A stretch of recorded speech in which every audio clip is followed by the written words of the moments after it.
Bab 457. Ketenaran Warrior Yang. Warrior Yang dan Suryadi Ye berjalan keluar dari aula dan melihat ke udara. Di udara, seorang lelaki tua berdiri melayang. Di samping lelaki tua itu, Jihan Sangguanlah yang telah dipukuli oleh Suryadi Ye sebelumnya. Pada saat ini, Jihan Sangguan menatap Suryadi Ye dengan muram. "Tuan Muda Ye." Hardi Pei yang mengikuti keduanya pun memandang warrior yang berdua dengan khawatir. Meskipun dia tahu bahwa warrior yang memiliki asal-usul yang luar biasa, bagaimanapun juga ini menghadapi keluarga Sangguan. Meskipun 4 keluarga besar kota Toko tidak sebanding sekte besar seperti Partai Yuan, mereka bukanlah sesuatu yang bisa disenggol oleh orang biasa. Janita Pei mengulurkan tangan dan meraih tangan Suryadi Ye, matanya penuh kekhawatiran. Suryadi Ye tersenyum padanya dan berkata, "Jangan khawatir, ini hanya alam bangsawan, aku bisa menyelesaikannya dengan kakak pertama." Janita Pei sedikit mengangguk, tetapi kekhawatiran di matanya tetap ada. "Kamu yang memukul orang keluarga Sangguan kami." Pria tua itu memandang warrior yang dan bertanya dengan suara yang dalam. "Paman ketiga, omong kosong apa dengan dia, bunuh mereka secara langsung. Dan kediaman Pei ini, hancur semuanya untukku, jangan bunuh gadis itu, aku ingin menyimpannya, aku ingin dia menderita siksaan hingga mati, dia mengkhianatiku dan berzina dengan laki-laki lain." Melihat Janita Pei dan Suryadi Ye berjalinan tangan, Jihan Sangguan menggeram dengan gila. "Tuan Muda Sangguan, Janita Pei kami sepertinya tidak punya hubungan denganmu, kan? Dibilang berkhianat, itu tidak pantas bukan?" kata Hardi Pei dengan suara berat. Dia tentu saja tidak berani menyangkal Jihan Sangguan secara langsung, tetapi sekarang, dengan kedua pemuda misterius di depannya, dia memiliki sedikit kepercayaan diri. Tentu saja, dia hanya ingin mengklarifikasi bahwa putrinya tidak ada hubungannya dengan Jihan Sangguan. Dia tidak ingin ada kesalahpahaman antara Kalono menantunya yang jenius dengan putrinya. Tidak ada hubungan. Dia wanita yang aku Jihan Sangguan suka. Dia milikku, maka ada hubungannya denganku. Hardi Pei, jangan bilang aku tidak memberimu kesempatan. Kamu bunuh 2 orang ini untukku, dan kirimkan putrimu ke keluarga Sangguan. Kediaman Pei kamu masih bisa hidup, jika tidak, aku tidak akan membiarkan ada yang hidup di kediaman Pei, kata Jihan Mulyadi Sangguan Ram. Setelah mendengarnya, Hardi Pei tiba-tiba menjadi sangat marah, dan berkata dengan marah, "Ini benar-benar keterlaluan dalam menindas orang. Keterlaluan dalam menindas." Lelaki tua itu mendengus dingin, dan berkata, "Hardi Pei, orang-orang dari keluarga Sangguan menyukai putrimu, itu adalah kehormatan kediaman Pei kamu. Kamu tidak bersyukur, dan malah bergabung dengan orang luar untuk menyakiti orang-orang dari keluarga Sangguan. Aku rasa kediaman Pei ingin menghilang dari kota kekaisaran." Di samping, warrior yang menggelengkan kepalanya. Dia mengerti bahwa lelaki tua ini dan si kecil ini sama saja. Karena ini masalahnya, tidak perlu bicara omong kosong. Bang! Sayap pedang Jeoyu melintas dari belakang warrior yang, embusan angin muncul entah dari mana, warrior yang terbang ke udara. Dengan gerakan pergelangan tangannya, pedang Kong Sun muncul di tangannya. Pedang panjang itu mengarah secara diagonal ke lelaki tua. Cahaya merah tiba-tiba memancar keluar dari ujung pedang, menyelimuti lelaki tua itu dan Jihan Sangguan. Di bawah tekanan jiwa pedang, lelaki tua itu masih lebih baik, tetapi Jihan Sangguan jatuh langsung ke tanah dari udara. Melihat pemandangan ini, Hardi Pei dan Janita Pei langsung tercengang, Karena aura mengerikan yang terpancar dari warrior yang tidak seperti aura yang seharusnya dimiliki oleh seorang pendekar hitam alam spiritual, tetapi sedikit seperti alam bangsawan. Laki-laki tua di atas langit juga berubah ekspresinya. Tiba-tiba, dia seperti memikirkan sesuatu, matanya tiba-tiba menunjukkan kengerian, dan dia menunjuk ke warrior yang dan kehilangan suaranya. Jiwa pedang pembunuh, benda spiritual langit dan bumi, kamu warrior yang. Warrior yang. Mendengar dua kata itu, mulut Hardy Pei di bawah tiba-tiba terbuka lebar. Dua kata ini sekarang khawatirnya tidak ada yang tidak mengetahuinya di wilayah selatan.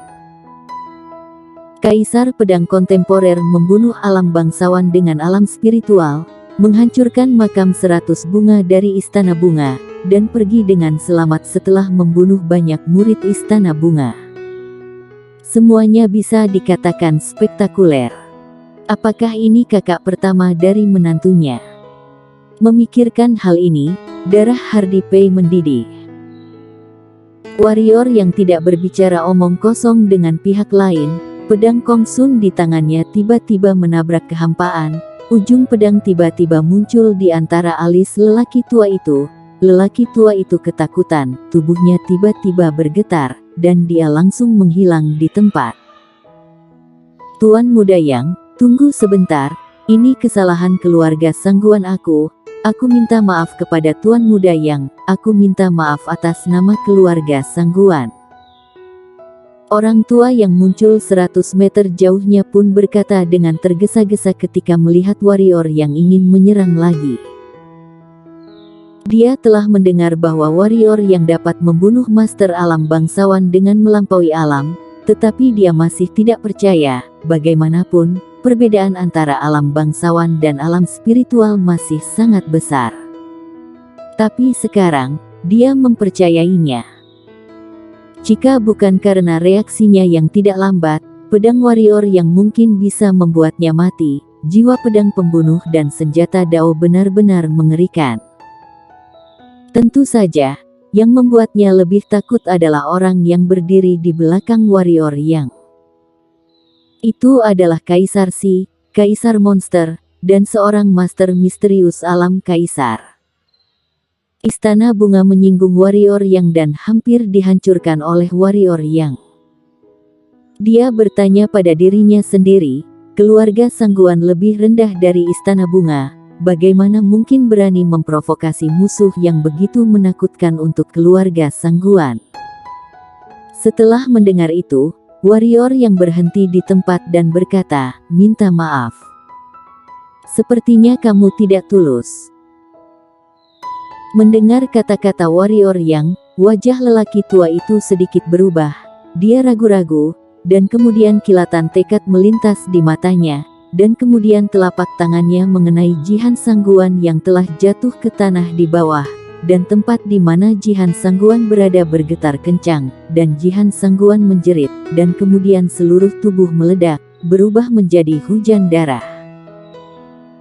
Setelah melakukan semua ini, lelaki tua itu memandang warrior yang dan berkata, aku berjanji atas nama keluarga Sangguan, kelak tidak akan pernah menyerang kediaman Pei mulai sekarang.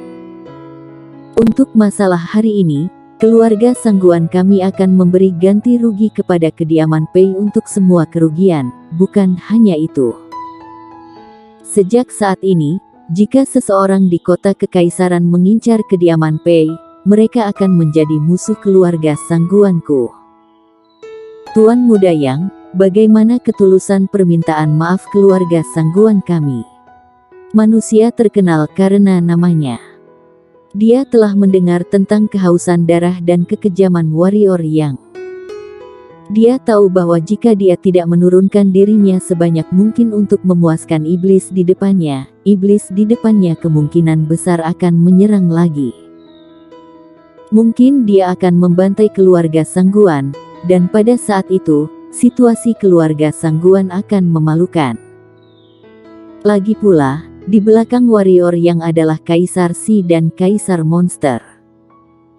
Warrior yang menyimpan pedang Kong Sun, dan kemudian berkata, aku harap kamu akan melakukan apa yang kamu katakan.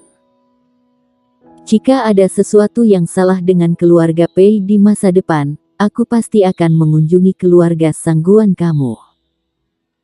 Orang tua itu tersenyum terpaksa, dan berkata, Tuan muda yang jangan khawatir, aku pasti melakukan apa yang telah aku katakan.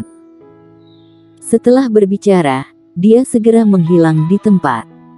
Warrior yang menyimpan sayap pedang Jiuyu dan turun ke tanah. Hardy Pei tersenyum dan berkata, kamu benar-benar kaisar pedang warrior yang...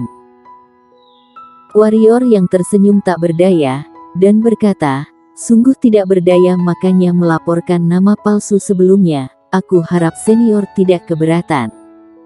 Tidak apa-apa, tidak apa-apa.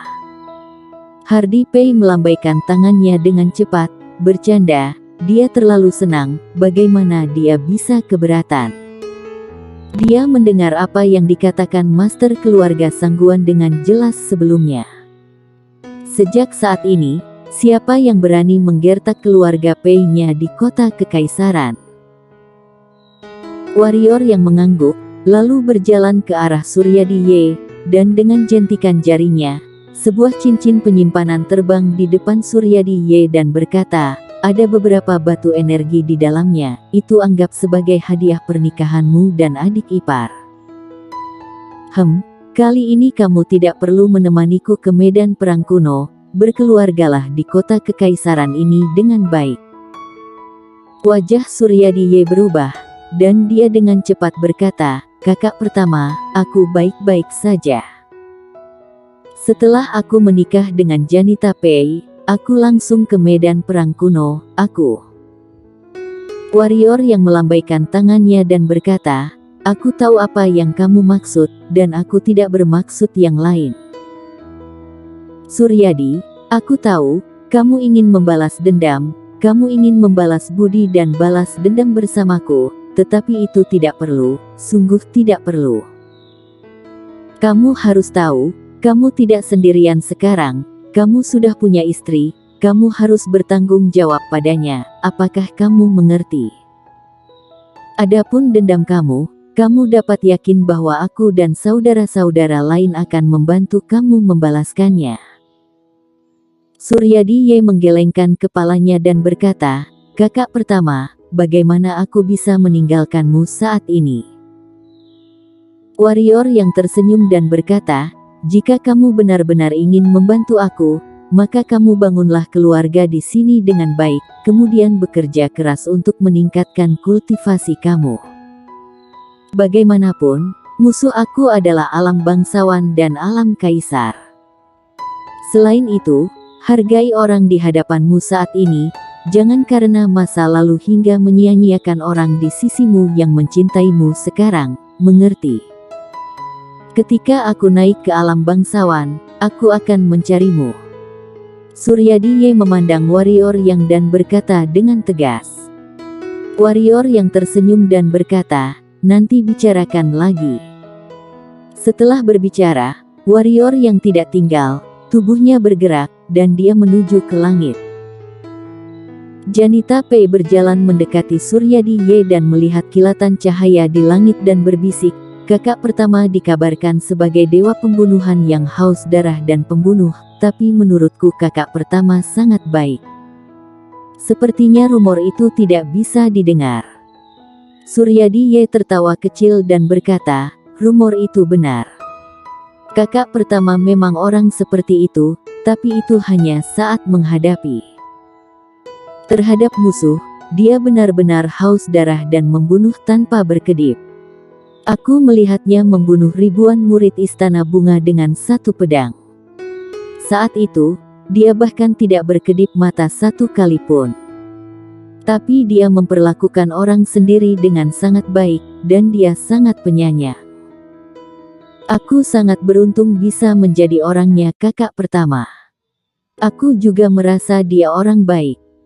Di samping, Hardy Pei mengangguk. Apakah warrior yang orang yang baik? Tentu saja, setidaknya di mata dia Hardy Pei, lagi pula, warrior yang baru saja membantu kediaman Pei, dan warrior yang membuatnya bisa bertindak sesuka hati di kota kekaisaran mulai sekarang. Orang seperti itu tentu saja orang baik. Setelah meninggalkan kediaman Pei, warrior yang datang ke Celestial Restaurant, Lestikin, tentu saja dia ingin bertemu wanita ini. Mendorong pintu Celestial Restaurant, warrior yang baru saja masuk, sesosok melintas, dan kemudian warrior yang merasa ada orang muncul di pelukannya, dan bibirnya ditutupi oleh sepasang bibir yang lembut. Orang ini tentu saja adalah Lestikin. Kamu jahat, datang ke wilayah selatan begitu lama tapi tidak datang melihatku, kamu benar-benar memiliki pacar baru dan melupakan yang lama. Sangat menyengkelkan, aku masih mempertahankan kesucian tubuhku demi kamu. Apakah kamu bisa bertanggung jawab padaku? Lihat bagaimana aku meremasmu sampai kering hari ini, kata Lestikin dengan gila sambil merobek pakaian warrior yang, tindakan bajingan itu membuat warrior yang tercengang. Segera, warrior yang ditelanjangi. Dengan rintihan teredam, bunga persik indah menawan. Bersambung.